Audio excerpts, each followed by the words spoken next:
যে কোনো জায়গার যত পুরনোই ব্যথা হোক না কেন, সেটা আপনার হাঁটুতে হতে পারে, কাঁধে, কোমরে, পায়ের গোড়ালিতে, মোচের বা জয়েন্টে। আজ আমি আপনাদের কাছে এমনই একটা রেমেডি শেয়ার করব, যেটা একবার ব্যবহার করলেই 5 মিনিটের মধ্যেই আপনাদের যে কোনো ধরনের ব্যথা খুব সহজেই চলে যাবে। তবে এটা ব্যবহার করাও খুব সহজ, তাছাড়াও বানানোও কিন্তু খুবই সহজ। কেন কি আমাদের বাড়িতে থাকা এমন বেশ কিছু উপকরণ রয়েছে যেগুলো ব্যবহার করলে আমাদের যে কোনো ধরনের ব্যথা কিন্তু আমরা খুব সহজেই দূর করে নিতে পারি। আমরা অনেকেই ব্যথা দূর করার জন্য পেন কিলার, বিভিন্ন ধরনের ওষুধ বা ক্রিমের ব্যবহার করে থাকি।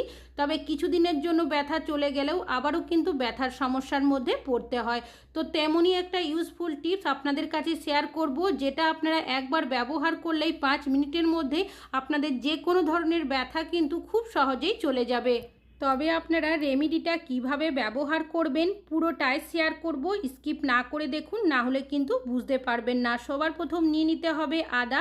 আদা আমরা প্রত্যেকেই রান্নাতে ব্যবহার করে থাকি, তবে আদার মধ্যে এমন বেশ কিছু প্রপার্টিস রয়েছে যেটা আমাদের ব্যথা বেদনা দূর করার ক্ষেত্রে খুবই কার্যকরী। তবে কিভাবে ব্যবহার করবেন সেটা কিন্তু আপনাদের পুরোটা ভালোভাবে জেনে নিতে হবে। তবে আপনি যদি পেন কিলার খেয়ে বা ব্যথা দূর করার ক্রিম ব্যবহার করে বিরক্ত হয়ে গেছেন, কোনো কিছুতেই কিচ্ছু হচ্ছে না, আপনার জয়েন্টের জায়গার মধ্যে গ্রিস শেষ হয়ে গেছে, হাঁটুর মধ্যে কটকট আওয়াজ আসছে, তাহলে আজকে আপনার এই রেমেডিটা সব সমস্যার সমাধান করবে।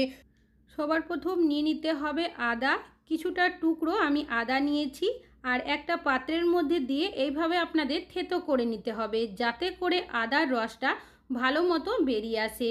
এবার যে আদাটা থেতো করলাম একটা পাত্রের মধ্যে আমি নিয়ে নিয়েছি, পাত্রটাকে সাইডে সরিয়ে রেখেছি। অন্যদিকে আরও একটা পাত্র নিয়েছি। আপনারা এমন পাত্র নেবেন যেটা কোনো খাবার কাজে ব্যবহার করেন না। আর নিয়েছি এখানে তেজপাতা। তেজপাতা আমরা প্রত্যেকেই রান্নাতে ব্যবহার করে থাকি, তবে ব্যথা দূর করার ক্ষেত্রেও খুবই কার্যকরী এই তেজপাতা।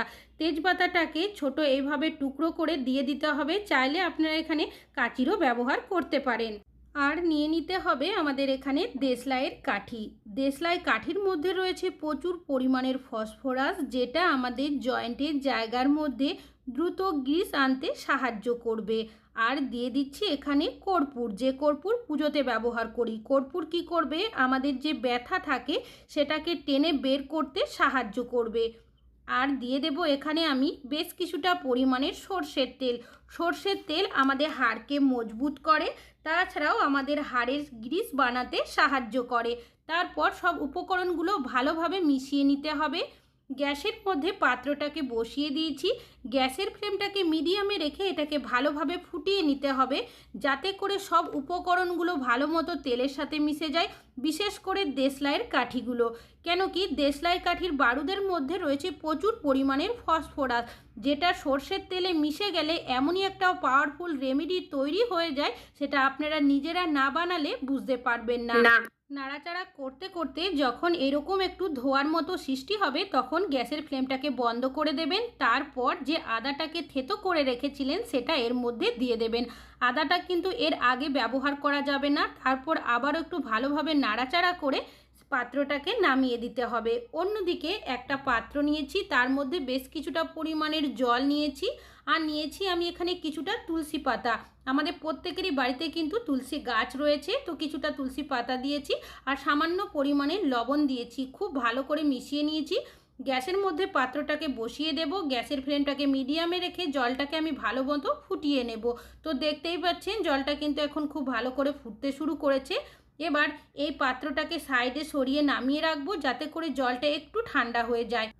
অন্যদিকে যে রেমেডিটা বানিয়ে রেখেছিলাম সেটা কিন্তু অনেকটাই ঠান্ডা হয়ে গেছে, তবে একদম পুরোপুরি ঠান্ডা করা যাবে না। একটা পাত্র নিয়েছি আর একটা পুরনো ছাঁকনি নিয়েছি, তার মধ্যে মিশ্রণটাকে দিয়ে চেপে চেপে ছেঁকে নিতে হবে। মিশ্রণের যে তেলটা রয়েছে সেটাই কিন্তু এখানে ব্যবহার করব।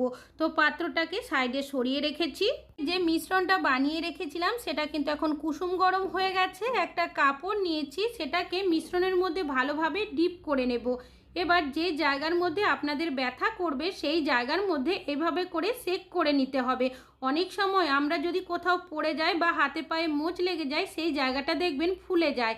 প্রচণ্ড যন্ত্রণা তো করেই। এইভাবে যদি আপনারা সেক করে নেন দেখবেন যে ফোলা ভাবটা থাকে সেটা কম হয়ে যাবে, যে অতিরিক্ত প্রচণ্ড ব্যথা করে সেই ব্যথাটাও কিন্তু অনেকটাই কম হয়ে যাবে। আর এইভাবে করে আপনারা সপ্তাহে 2 দিন সকাল সন্ধ্যা অবশ্যই সেক করবেন, দেখবেন আপনাদের কোনো রকমের পেন কিলার, ব্যথার ওষুধ, ক্রিম কোনো কিছু ব্যবহারই করতে হবে না। তবে আপনারা এইভাবে সেক কিন্তু আপনাদের যে কোনো ব্যথার ক্ষেত্রেই ব্যবহার করতে পারেন। তখন আপনারা সকাল সন্ধ্যা সেক দেবেন, তারপর যে মিশ্রণের তেলটা বানিয়েছি সেটা নেবেন। তবে অবশ্যই কুসুম গরম অবস্থায় ব্যবহার করতে হবে। অনেক সময় হাতে পায়ের জয়েন্টের জায়গাতে প্রচণ্ড ব্যথা করে, ভারী কোনো জিনিস হাতে তুলতে পারি না।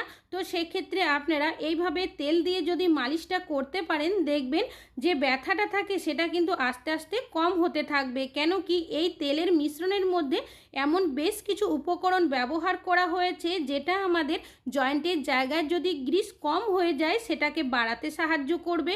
অনেকেরই হাঁটুর মধ্যে কটকট আওয়াজ ওঠে, হাঁটু ভাঁজ করে বসতে পারে না বা অনেকক্ষণ অনেকে দাঁড়িয়ে থাকতে পারে না, সেক্ষেত্রেও কিন্তু এই তেলটা খুবই কার্যকরী। তাছাড়াও অনেক সময় পায়ের গোড়ালির সাইডটাও ব্যথা করে বা পায়ের জয়েন্টের জায়গার মধ্যে যদি মোচ চলে আসে বা মাংস পেশির মধ্যে যদি টান ধরে আসে সেই ক্ষেত্রেও কিন্তু আপনারা এই মিশ্রণের তেলটা দিয়ে মালিশ করতে পারেন। আর এই তেলটা এতটা কার্যকরী, বাচ্চা থেকে বড় আমরা প্রত্যেকেই কিন্তু ব্যবহার করতে পারি, কোনো রকমের সমস্যা হবে না। এইভাবে করে আপনারা আপনাদের যে কোনো ব্যথার ক্ষেত্রে কিন্তু মিশ্রণের একটা তেল বানিয়ে স্টোর করে রাখতে পারেন। তবে যখন ব্যবহার করবেন অবশ্যই কুসুম গরম করে তারপর ব্যবহার করবেন। যে জায়গায় মিশ্রণের তেলটা ব্যবহার করবেন আলতো হাতে মালিশ করার চেষ্টা করবেন। আর এই তেলটা অবশ্যই আপনারা চেষ্টা করবেন রাত্রেবেলা মালিশ করা, কেন কি রাত্রেবেলা আমরা প্রত্যেকেই রেস্টে থাকি। এবার এইভাবে মালিশ করে সারা রাত আপনারা এইভাবে রেখেও দিতে পারেন। আর যদি রাখতে না চান সেক্ষেত্রে 30 মিনিট পর আপনারা কি করবেন, কুসুম গরম জল দিয়ে আপনারা জায়গাটা এইভাবে করে একটা কাপড়ের সাহায্যে পরিষ্কার করে নিতে পারেন। তাছাড়াও চাইলে এইভাবে কিন্তু সকালেও আপনারা পরিষ্কার করতে পারেন। এইভাবে ব্যবহার করার 5 মিনিটের মধ্যেই আপনারা কিন্তু বুঝতে পারবেন যে ব্যথা আপনাদের কতটা কম হয়েছে। তবে যখনই রেমেডিটা ব্যবহার করবেন স্টেপ বাই স্টেপ পুরোটাই কিন্তু আপনাদের করতে হবে, না হলে কিন্তু কোনো কাজ হবে না। আর এইভাবে 1 সপ্তাহ করুন, আপনাদের যে কোনো ধরনের ব্যথা চিরতরে মুক্তি হয়ে যাবে। আশা করছি রেমেডিটা কাজে